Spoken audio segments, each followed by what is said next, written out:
Pagtatag ng mga bangko.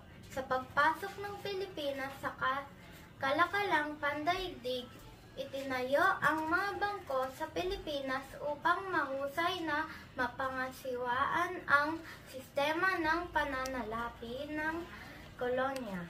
Itinatag ang Obras Pias, ang kauna-unahang institusyon sa pananalapi sa kapuluan. Dito inilagak ang pondo ng mayayaman para sa simbahan at para sa pamanggawa. Pinamahalaan nito ng masamahang panrelihiyon na tinawag na Koradya.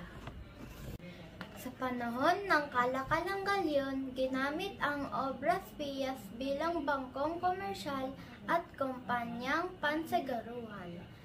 Ito din ang nagpahiram ng puhunan sa mga ngalakal sa interes na 20 hanggang 50 bahagdan. Sa ikalawa ng Agosto 1882, binuksan ang kauna-unahang savings bank sa Pilipinas.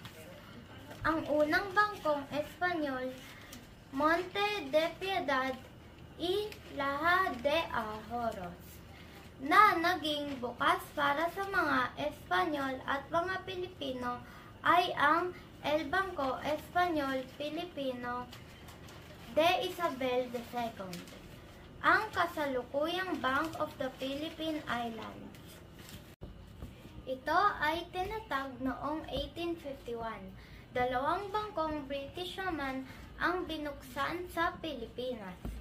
Ang Chartered Bank of India, Australia and China noong 1872 at Hong Kong and Shanghai Banking Corporation noong 1875.